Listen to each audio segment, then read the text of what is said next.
அப்பதான் உடம்பு பிடிக்காத வியாதி வராது. உடம்பு எப்போதுமே குளிர்ச்சியா இருந்தா சரீரத்தில் என்னதான் வியாதி வராது.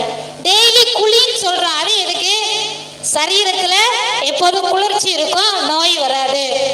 அப்புறம் பிள்ளைங்களை படி படின்னு எதுக்காக சொல்றான்? அவன் இப்போ படிச்சாதான் பின்னாடி அவன் வாழ்க்கை எப்படி இருக்கும்? நல்லா இருக்கும், ஆசீர்வாதமாக இருக்கும். அப்போ சில நேரத்துல பிள்ளைங்களை நம்ம எதுக்காக கண்டிக்கிறோம்? என் பிள்ளை நல்லா இருக்கணும், ஆரோக்கியமா இருக்கணும், அவன் நல்ல வேலைக்கு போகணும், அவன் எதிர்காலம் நல்லா இருக்க வேண்டும் என்று சொல்லி ஒரு தகப்பனும் தாயும் எப்படி தன் பிள்ளைகளை கடிந்து கொள்ளுகிறார்களோ அதே போலதான் ஆண்டவர் என்ன பண்றாரா, தான் நேசிக்கிற பிள்ளைகளை நம்மை கத்தனச்சில்தான் சில நேரம் நம்ம வழி தவறி போகும்போது ஆண்டவருக்கு பிரியமில்லாத காரியத்தை செய்யும் பொழுது அவர் நம்மை சில நேரம் என்ன பண்ணுவாரா, கண்டிப்பாரா, சிரிப்பாரு. அது கொஞ்சம் கஷ்டமா தான் இருக்கும். ஆனா அதை நீங்க ஏற்றுக்கொண்டு அதை சரி செய்தால் நிச்சயமாக உங்க வாழ்க்கை எப்படியா மாறும்? ஆசீர்வாதமாக மாறும். அல்லேலூயா, அல்லேலூயா. ஒரு சின்ன சம்பவத்தை கூட நான் சொல்ல விரும்புறேன். ஒரு தகப்பனும் தாயும் இருந்தாங்க. அவங்களுக்கு ஒரு பையன் இருந்தான். அவன் 10ஆம் வகுப்பு படித்து கொண்டு 10ஆவது தான் படிச்சுட்டு இருக்கிறான். அவன் என்ன பண்றான், அப்பாட்ட பைக் வாங்கி கேட்கிறான். எப்பா எனக்கு இப்போ புது மாடல்ல பைக் வந்துருக்கலாம், அந்த பைக் வாங்கிட்டாங்க அப்படிங்கிறான்.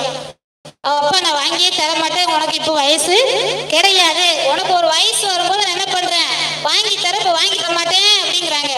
அம்மாட்டின்னு சொல்றா. ஆனா அவங்க என்ன செய்ய மாட்டாங்க, நான் வாங்கி தர மாட்டேன்னு சொல்றாங்க. ஆனா இவருடைய அடம் பிடிப்பு தாங்க முடியாம என்ன பண்றாரு, அப்பா வாங்கி கொடுக்குறாரு. அவன் என்ன பண்றான், சந்தோஷமா அந்த பைக் எடுத்துட்டு ஸ்பீடா ஓட்டிட்டு போனா எதிர்த்தாப்புல ஒரு வண்டி வந்து அவனை அப்படியே தூக்கி போட்டது. ஆக்சிடென்ட் ஆகி அந்த ஸ்பாட்ல மரித்து போனான். அல்லேலூயா, அல்லேலூயா. பெற்றோர் சொன்னாங்க, இந்த வயசுல உனக்கு பைக் வேண்டாம். ஆனா அவன் கேட்கவே இல்லை. இல்ல எனக்கு நீ தந்தாதான் நான் என்ன பண்ணுவேன், சாப்பிடுவேன் அப்படின்னு சொல்லி அடம் பிடித்தான். கடைசியாக மரித்து போய்விட்டான். பிசாசுடைய நோக்கமே மரணத்துக்கு ஏதுவாய் கொண்டு போக வேண்டும். ஆனா கர்த்தருடைய விருப்பமோ ஜீவனுக்கு ஏதுவாகவே நீ இருக்க வேண்டும். அல்லேலூயா. மரணத்தை ஜெயித்த இயேசு நாம் எல்லாருமே ஜீவனோட, ஆரோக்கியத்தோட, சந்தோஷத்தோட, சுகத்தோட, செழிப்பு இருக்க வேண்டும் என்பதே நம்முடைய தேவனின் விருப்பம். அல்லேலூயா, அல்லேலூயா.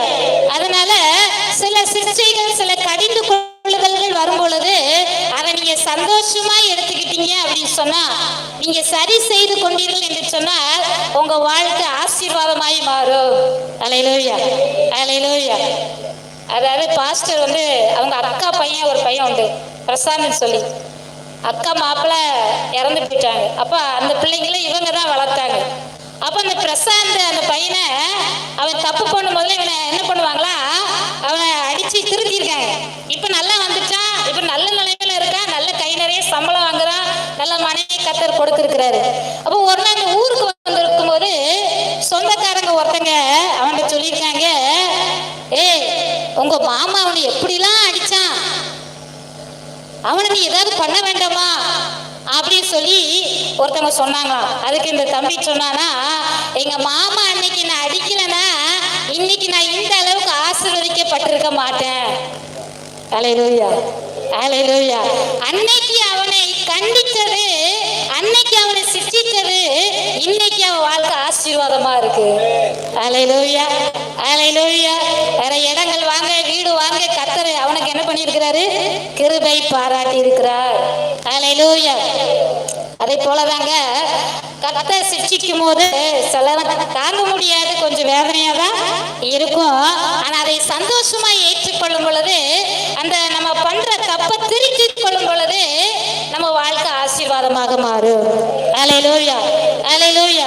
சில நேரம் நானே வழி தவறி போகும்போது சில சிற்சையை பார்க்கும் பொழுது கர்த்தர் எனக்கு உணர்த்துவார், ஆவியானவர் உணர்த்துவார். உனக்கு இருக்கிறத நான் உணர்ந்திருக்கிறேன், நீ இந்த தப்பு பண்ணனாலதான் உனக்கு இந்த மாதிரி சிச்சை வந்திருக்கு, உணர்த்திடுவாரு. உடனே என்ன பண்ணிடுவேன், ஆண்டுடைய சமூகத்துல ஒப்பு கொடுத்து, ஆண்டவரே நான் மன்னிச்சிருங்க, நான் பண்ணது தப்புதான், இனி நான் என்ன செய்ய மாட்டேன், இந்த மாதிரி பண்ண மாட்டேன்னு சொல்லி